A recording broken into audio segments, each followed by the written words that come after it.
tellement prêt à retrouver mes rivières natales. C'est aussi pour moi un vrai retour aux sources.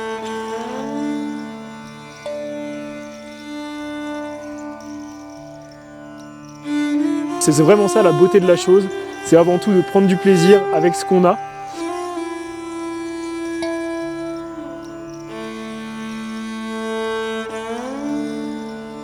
Il m'en fallait vraiment pas beaucoup pour être heureux. Des bons retours aux sources, un bon retour à la maison.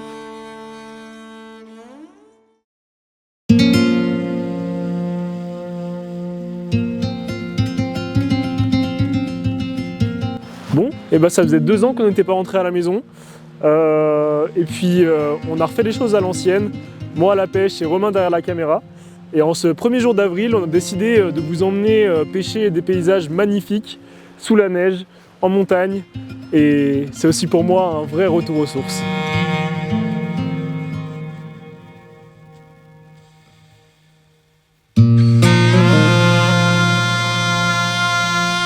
Ce matin, en se levant, nos plans ils ont directement changé parce qu'on s'est réveillé et il neigeait à fond, des gros flocons, des chips. Et nos plans ont complètement changé. Oh, on commence dans le dur.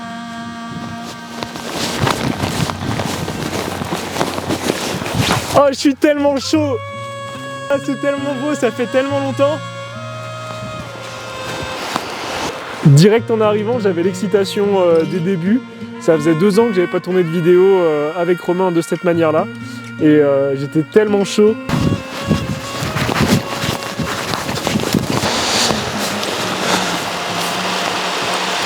On va mettre une valeur sûre.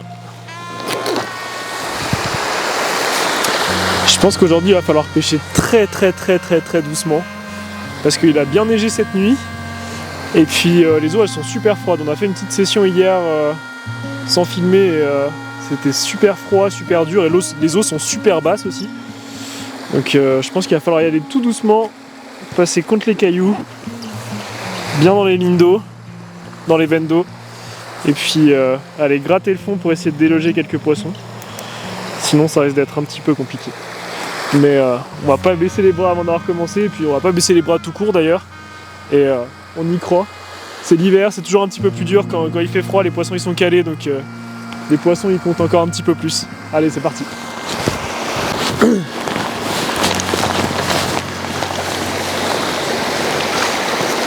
First cast!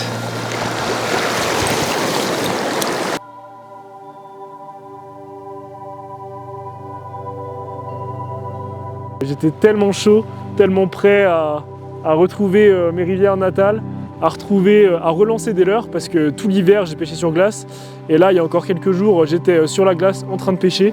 Donc relancer des leurres c'est un plaisir de fou, en plus en France et en plus en traquant nos belles petites farios. Ça suit, ça suit. Je suis pas sûr. C'était vraiment, déjà de base, la journée était faite pour moi. Le fait de retrouver tout ça, c'était déjà une réussite en elle-même. On va passer un peu les spots où il n'y a pas d'eau parce que elles seront pas là. Je pense pas. Putain, je me casse du Canada pour trouver un peu de soleil un petit moment quand je reviens en France et j'ai les mêmes conditions. C'est ça qu'on aime. C'est quand même plus beau sous la neige. Hein. En arrivant au bord de l'eau, on a vite compris que ça allait pas être simple par contre, parce que l'eau était super froide. Je sais pas combien elle était, mais ça me change pas du Canada, c'est une chose qui est sûre, elle était très froide. Qui dit eau très froide en général dit poisson un peu amorphe, ou en tout cas très dur à déloger. Ça on le savait par avance. Donc dans ces cas-là, on essaye de pêcher des spots en conséquence, de pêcher des eaux un peu plus profondes, des endroits où il y a du courant, où il y a des belles caches, où on sait que les poissons sont sous les pierres. Donc c'est ce qu'on a fait. Petit à petit, en montant la rivière, on a essayé de trouver les plus belles caches. Les poissons, j'ai bien vu rapidement qu'ils étaient calés sous les pierres et qu'ils bougeaient pas. On pouvait leur faire passer plusieurs heures devant la tête, ils bougeaient pas. Et en arrivant sous un pont, j'ai directement vu quelques poissons bien calés, les uns à côté des autres. Derrière une veine d'eau, derrière une pierre. Ils avaient juste à ouvrir la bouche pour laisser la bouffe rentrer. C'était parfait pour eux. Donc je me suis avancé tout doucement. Premier lancer, le poisson suit. Deuxième lancer, le poisson suit. Bon, c'est une truite. putain, le refus. Ah non, elle est derrière, elle est derrière.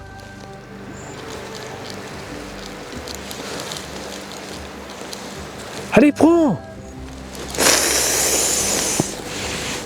Elle a tapé à côté, quoi. Ah, c'est bon, j'avoue. J'arrive pas à le faire. Je change de leurre un petit peu, une fois, deux fois, trois fois. Là, j'ai bien compris que les poissons étaient vraiment pas très actifs parce que venir plusieurs fois sans jamais toucher le leurre, ils pouvaient être compliqués. Ils étaient compliqués et pas actifs d'ailleurs. Elle a tapé 12 fois sans jamais toucher le leurre. Elle a tapé gueule fermée à chaque fois. Enfin, si, elle l'a touché, mais. Gueule fermée, ça fonctionne pas. On ouvre la bouche quand on mange, madame. Je suis passé sur un petit leurre rose là. Mais je pense que c'est une arc. Elle suit, elle s'arrête. C'est pas la même qu'elle suit. Il y en a plusieurs.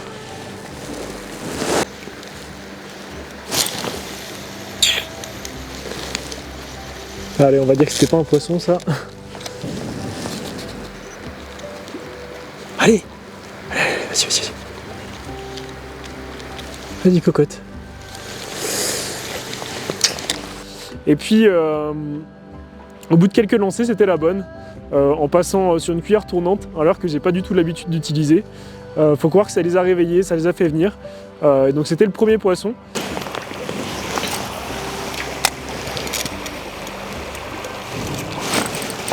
Poisson.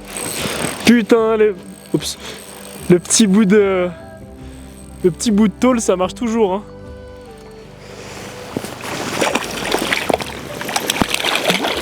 Elles sont bien.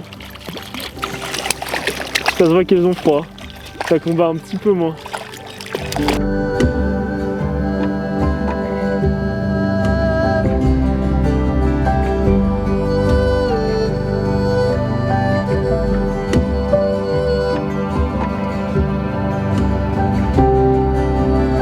Bon bah comme quoi, faut savoir pêcher aussi avec ce qu'on aime un petit peu moins.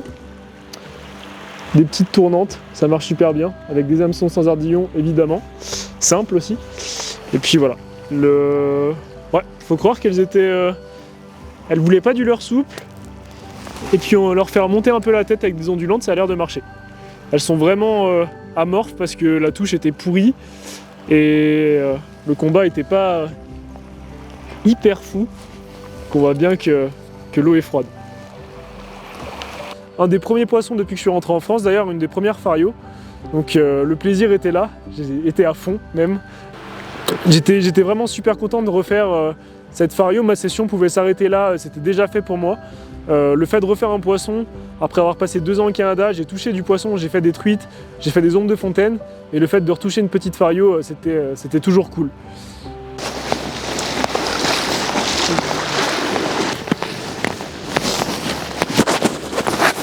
Elles sont bien tankées. Hein. Elles sont bien tankées et puis elles mettent pas de touche. Hein. C'est fou. Hein. Non là elles sont là mais elles sont endormies. Quand c'est trop haut encore, il fait pas assez chaud. Ouais c'est sûr. En fin d'après-midi, c'est chaud. Ouais c'est ça. Ce matin, je pense. On va continuer un peu. C'est mort, on peut entrer, il a dit bonne pêche. Après ce premier poisson, ça remettait assez en confiance pour la suite des choses. Mais après avoir avancé, avoir fait quand même quelques kilomètres de rivière, on s'est rendu compte que ça allait pas être si facile parce que tous les endroits où on savait qu'il y avait beaucoup de poissons en général, et ben là il n'y en avait pas. Donc c'est pas vraiment qu'il n'y avait pas de poissons, ils étaient là, hein, mais ils voulaient pas bouger, rien savoir, pas manger. Donc le truc dans ces cas-là, quand les poissons sont vraiment calés, c'est de changer de leurre et rechanger de leurre pour trouver ce qu'il faut. Ça sert à rien de toujours pêcher avec la même chose, il faut essayer de trouver ce qu'ils mangent, ce qui les fera sortir, ce qui les fera attaquer, ce qui va les rendre actifs en fin de compte.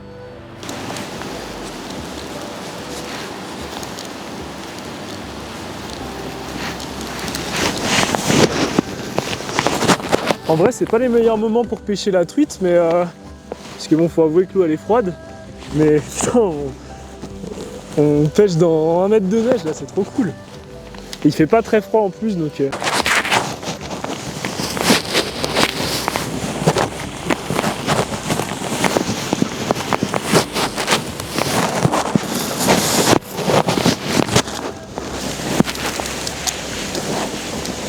Et puis après, j'ai commencé un peu à gratter sous les cailloux, à pas lancer vraiment juste, à faire passer mon leurre sous les cailloux, à rester plus statique, etc. Et c'est comme ça que j'ai réussi à déclencher le deuxième poisson.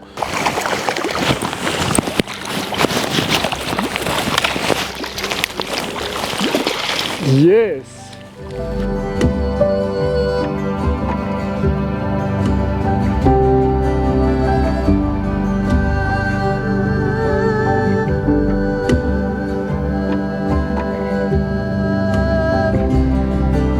C'est pas si mal de poisson, c'est pas si mal. On va essayer de trouver ce qui les fait mordre comme il faut. Parce que je suis pas revenu avec tout mon matos, donc j'ai pas forcément tout ce que je voudrais avoir. Mais on va faire avec ce qu'on a, parce qu'on n'a pas forcément besoin d'avoir 50 000 leurres pour faire du poisson. Il faut avoir des leurres auxquelles on a confiance avant tout. Et puis voilà, là c'était vraiment une touche sac poubelle, parce que les poissons ont un métabolisme super ralenti forcément quand il fait si froid que ça. C'est comme nous, hein. Ils ont aussi froid dans l'eau. Donc il faut y aller tout doucement, peigner chaque veine d'eau très minutieusement et puis être concentré à chaque instant pour essayer de toucher un poisson. Puis on va continuer comme ça. Oui, il y a un peu de poisson, ouais. Et là c'est un parcours spécial, on est obligé de relâcher les poissons ici. Du coup ça fait qu'il y en a toujours autant. Ouais, c'est très bien. Pour le sport. Comme à la bouche. Là je pêche avec des petits leurres souples. Ah oui. Et puis c'est ce qui marche en ce moment. C'est ça. On pêche sans ardillon. L'ardillon c'est la chose qui fait que l'hameçon ne peut pas ressortir de la bouche. Ah oui. Et du coup on enlève ça. On met que des hameçons simples. Et puis au moins on blesse pas les poissons. Super. C'est ça. Très bien. C'est de la pêche écolo alors. Écolo je sais pas, mais on essaye de faire attention à ce qu'on fait. Bonne journée.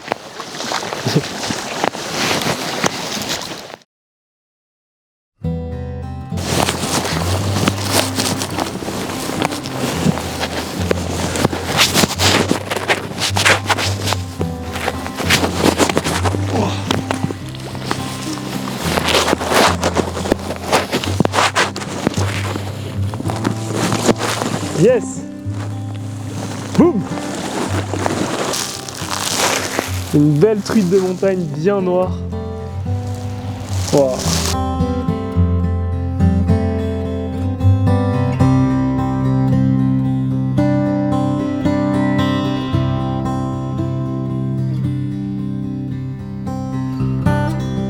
Il y a un pêcheur qui est monté qui nous a doublé, j'avais un peu peur. Au final, on touche quand même quelques poissons. Lui on n'a pas touché, donc ça veut dire qu'on s'est pas trop mal débrouillé non plus. On va continuer comme ça et puis on va essayer de faire encore mieux. Mais c'est déjà super, je suis trop content. Revenir dans des paysages magnifiques comme ça. La neige ça me manquait pas, mais par contre le soleil et les montagnes, ça fait du bien. Je dois avouer que pêcher en France la truite c'est quand même plutôt cool, parce que maintenant que j'habite au Canada, que je suis dans des endroits où il y a des paysages magnifiques, des belles rivières, plein de rivières, du poisson à profusion et puis très facile. Je dois avouer que le fait de pêcher en France dans la difficulté, ça apporte un petit truc en plus. Le poisson, chaque poisson on le mérite encore plus et ouais, c'est vrai que le fait de devoir changer de leurre, changer de technique, se remettre en question, essayer toujours de nouvelles choses pour essayer de leurrer ces poissons qui sont de plus en plus compliqués et peut-être malheureusement de moins en moins présents dans certains endroits, ça rend la chose encore plus pimentée et ça rend encore plus l'envie d'aller à la pêche, d'essayer de comprendre mais pourquoi j'ai pas réussi la dernière fois, pourquoi ce poisson je l'ai pas pris, pourquoi je les décroche, etc.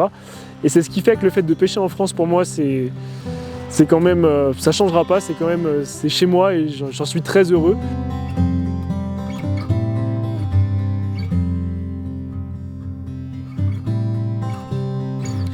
Et ensuite, après ça, on a continué à monter.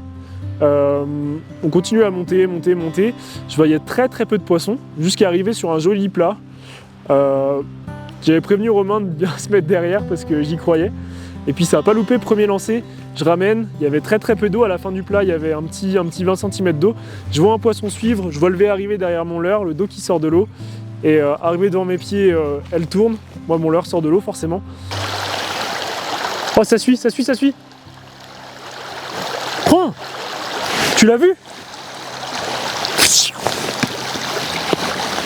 Abusé!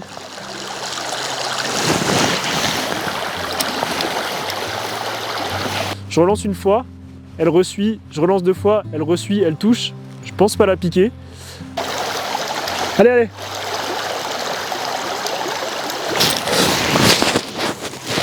Oh non! Ah, j'ai vu la gueule s'ouvrir, j'ai vu le blanc. Il n'y avait plus d'eau. Je l'ai pas piqué normalement. C'était un beau poisson. Un poisson de presque 40 je pense. Dans ces milieux-là, ça fait plaisir parce qu'on est quand même en altitude, comme vous pouvez l'imaginer avec la neige.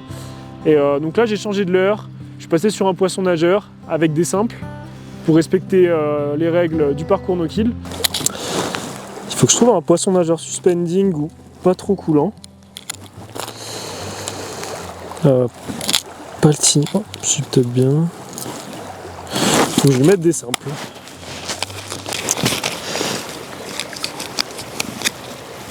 Bon, faut que je passe en hameçon simple parce que ici c'est un parcours no-kill en sans ardillon. Ça va pas être facile de les mettre parce que j'ai pas de pince. Mais j'ai pas les doigts trop froids donc je devrais y arriver.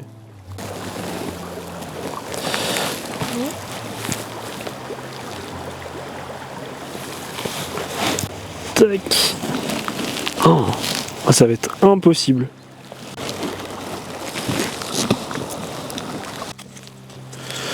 Bon, au moins ça laisse le temps au poisson d'aller se reposter. Hein. Oh, je vais jamais y arriver vraiment.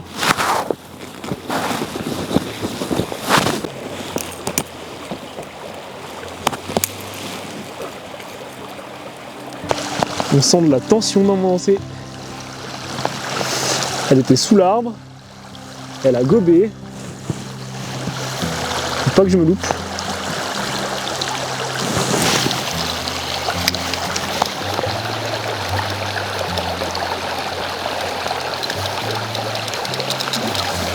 Elle a pas suivi. Puis après 2-3 passages, elle n'est pas revenue. Et bon, c'est dommage, c'était un beau poisson qu'on avait vu, mais c'est comme ça, ça arrive.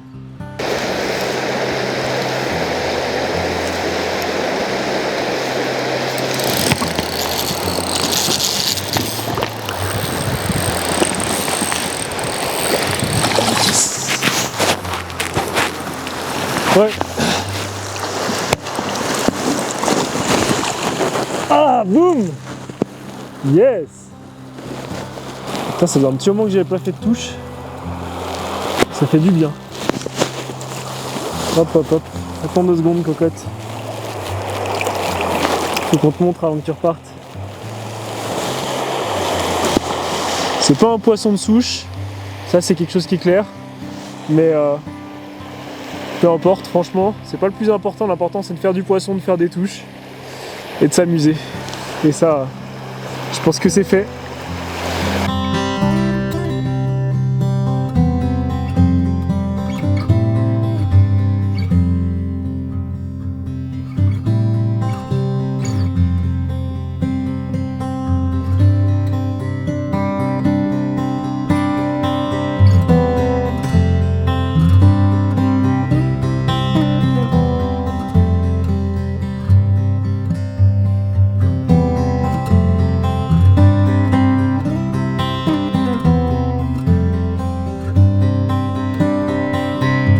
Plus on montait, plus je voyais la fin de la rivière arriver et plus je savais que la session touchait bientôt à sa fin. Et quelle session! Comme je l'ai dit, on n'a pas fait non plus une quinzaine de poissons, mais il m'en fallait vraiment pas beaucoup pour être heureux et ça m'a suffi. On n'a pas touché que des poissons de souche non plus, mais peu importe. Le bonheur était là, le plaisir était là, la neige était là, le beau temps aussi après. Donc c'était difficile de faire mieux. Des bons retours aux sources, un bon retour à la maison. Un bon retour en rivière aussi pour cette première session rivière de l'année pour moi. Et puis franchement, je pouvais pas rêver mieux pour une première. Retrouver mon pote Romain derrière la caméra, s'éclater ensemble comme il y a 2 ans. Et puis peut-être qu'on refera ça ensemble très bientôt. Merci d'avoir regardé la vidéo et on se retrouve très bientôt pour une nouvelle vidéo. Allez, ciao!